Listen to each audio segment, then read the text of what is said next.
ঢাবির marketing ডিপার্টমেন্টের golden jubilee সেলিব্রেশনের second last দিনে আমরা কি মজা করলাম, কিভাবে সেলিব্রেট করলাম সবকিছু এই ব্লগে শেয়ার করবো। সো আসসালামু আলাইকুম এভরিওয়ান, কি অবস্থা সবার? This is Tanima and welcome to my new blog. ঢাবির মার্কেটিং ডিপার্টমেন্টের 50 বছর পূর্তি বলে কথা, আমরা সেই রকম ধুমধাম করে কিন্তু আয়োজন করেছিলাম সবকিছু।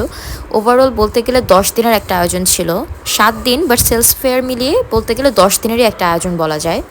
এই 10 দিনের গোল্ডেন জুবিলির প্রোগ্রামে মেইনই ছিল হচ্ছে 12 আর 13 তারিখ। 13 তারিখ ছিল মেইন প্রোগ্রাম, আর 12 তারিখ বলতে গেলে হচ্ছে আমাদের চাঁদ রাত এরকম। তো এটা হচ্ছে 12 তারিখের ব্লগ। 12 তারিখে আমাদের ছিল কালচারাল ফেস্ট, 2টা থেকে পারফরমেন্স হবে, নাচ গান হবে, অনেক মজা হবে। প্রায় অনেকগুলো পারফরমেন্সে ছিল, তো আমি রেডি হয়ে চলে যাচ্ছিলাম। অর্গানজা একটা শাড়ি পরেছিলাম। এখানে এই যে আমাদের মুবিনা আপু আর নাহিয়ান ভাইয়া অনেক সুন্দর করে উপস্থাপনা করছিল।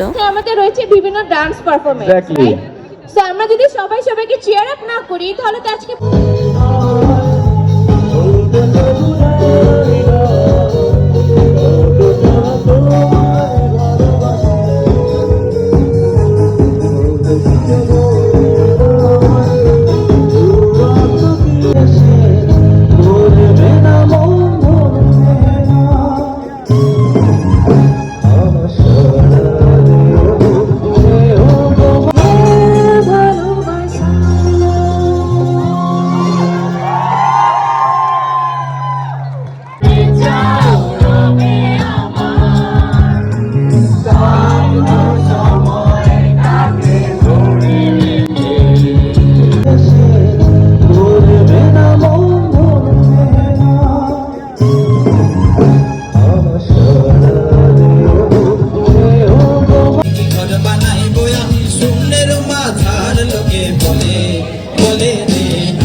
ফার্স্ট হচ্ছে সবগুলো গানের পারফরমেন্স শেষ হয় অ্যান্ড দেন স্টার্ট হয় নাচ। আমাদের ডান্সটা স্টার্ট হয়েছিল আমাদের মেয়েদের গ্রুপ ডান্সটা দিয়ে, তারপরে নাহিয়ান ভাইয়া আর নুফি হচ্ছে এই ডান্সটা করলো। ও আমার বন্ধু গো চিরসাথী পথ চলা এই গানে করছিল। দেন এই যে এটা হচ্ছে হই হই রঙ্গিলা, ওই গানে এই গ্রুপ ডান্সটা হচ্ছিল। তারপরে রিমিক্স কাওয়ালি গানে হচ্ছে আয়েশা আর জিতু এই ডান্সটা করছিল।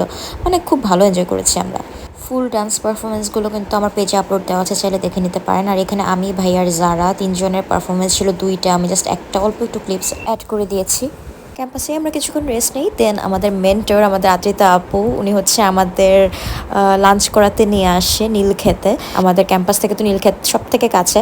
লাঞ্চ টাইম আসলে তখন গড়িয়ে গিয়েছিল, 5টার উপরে বাজে। আমরা আসলে যেহেতু এত বিজি ছিলাম, সবাই প্রোগ্রাম শেষ করে দেন আমরা লাঞ্চ করতে আসি। তারপর এটা হচ্ছে লাঞ্চ শেষ হওয়ার পরের ফুটেজ, সবাই বসে হচ্ছে রেস্ট নিচ্ছিলাম আমরা। এখানে আমার পাশে এই যে আনিকা আপু ছিল, অ্যান্ড ওই দিন আসলে অনেক এনজয় করেছি বলার বাহিরে। এরপর আমরা ডিরেক্ট ওখান থেকে চলে আসি হচ্ছে সেন্ট্রাল ফিল্ডে। সেন্ট্রাল ফিল্ডেই হচ্ছে আমাদের ভেন্যু, পরের দিন এখানে আর কি প্রোগ্রামটা হবে। তো আমরা দেখছিলাম যে এখানে ডেকোরেশন কেমন হলো, কি অবস্থা। এখানে অনেকেই ছিল, আর এমনিতেও ম্যাক্সিমাম মানুষই ওই দিন হচ্ছে প্রোগ্রামের জন্য এসেছিল। কজ হচ্ছে আমাদের গোল্ডেন জুবিলির জন্য যে সুভেনিয়ার বা গিফটস আমাদের প্রোভাইড করার কথা, ওইটা হচ্ছে ওই দিনই আমাদের কালেক্ট করতে হবে, ওই দিনই কালেক্ট করার টাইম। তো এই জন্য হচ্ছে সবাই আসছিল গিফট কালেক্ট করতে। ওগুলোর কোনো ফুটেজ নেওয়া হয়নি, গিফটের ব্যাগটা রেখে আমি হচ্ছে আমার ফুটেজ নিচ্ছিলাম।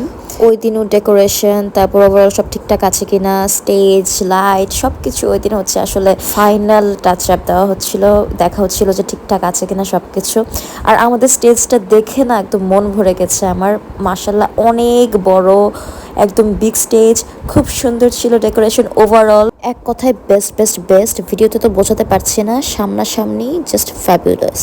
আর এই স্টেজেই হচ্ছে পারফর্ম করব পরের দিন। তো দেখছিলাম যে এত বড় স্টেজে ফার্স্ট টাইম পারফর্ম করবো। আসলে আমি ডান্স কিন্তু কখনো আমি শিখিনি, ডান্সটা নিজের প্যাশন থেকে করি ভার্সিটিতে আসার পরে। তো এখানে হচ্ছে এত বড় স্টেজে পারফর্ম করব এত মানুষের সামনে, চিন্তা করছিলাম যে নার্ভাস না হলেই হয়। আর ওভারঅল ডেকোরেশন দেখে খুব ভালো লাগছিল যে খুব বড় একটা প্রোগ্রাম হতে যাচ্ছে, খুব এনজয় করব আমরা।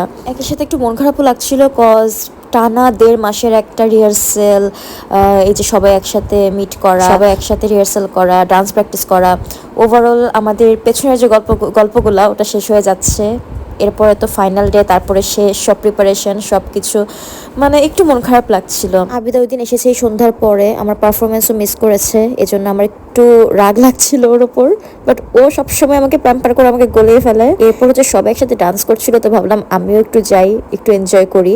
ওই দিন আসলে একটা ম্যাজিক্যাল নাইট ছিল, এত এনজয় করেছি আমরা সবাই, স্পেশালি আই এনজয়েড আ লট। আর ওই দিন যেহেতু বাসা থেকেও পারমিশন পেয়েছিলাম সন্ধ্যার পরে একটু সময় ইউনিভার্সিটিতে থাকার, একটু সময় কি মানে ওই দিন বাসায় বলেছিলাম যে আমি এই 2 দিন এনজয় করতে চাই, আমাকে কোনো প্যারা দিবা না বাসা থেকে, আমি মানে এভাবে পারমিশন নিয়ে এসেছি আর কি। কজ সন্ধ্যার পরে কখনো আমাকে বাইরে থাকা, ভার্সিটিতে থাকা তো অ্যালাউ করেই না, কখনো থাকাও হয়নি। ওই দিন আমি একদম টেনশন ফ্রি ভাবে একদম মন খুলে আমি এনজয় করেছি।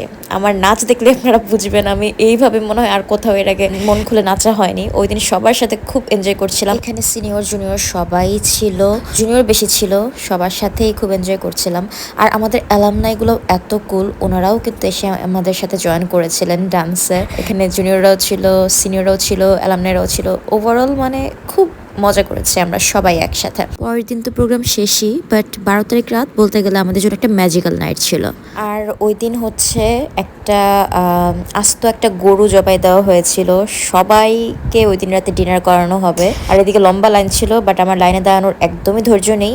আমি আর আবিদা বসেছিলাম, কজ আমি জানি আমরা প্রিন্সেস ট্রিটমেন্ট পাবো, জাস্ট কিডিং।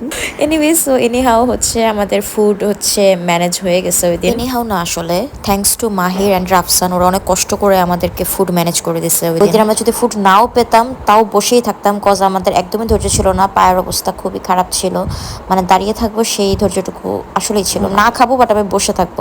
পরে তো দেখি যে মাহির আর রাফসান দুইজনই আমাদের জন্য খাবার নিয়ে আসছে। পুরা 15 দিন ভরা হচ্ছে আমাদের ডিপার্টমেন্ট একদম পুরা FBS এভাবে সাজানো ছিল, শুধুমাত্র মার্কেটিং ডিপার্টমেন্টের গোল্ডেন জুবিলি বলে। এনিওয়েজ পরের ব্লগগুলো কিন্তু আসছে আরো ইন্টারেস্টিং, আরো মজার। Stay tune. পেজে ফলো দিতে ভুলো না, ভালো লাগলে অবশ্যই লাইক করে শেয়ার করে দিও, পেজে একটি লাইক দিয়ে দিও। Thanks for watching, Allah Hafiz.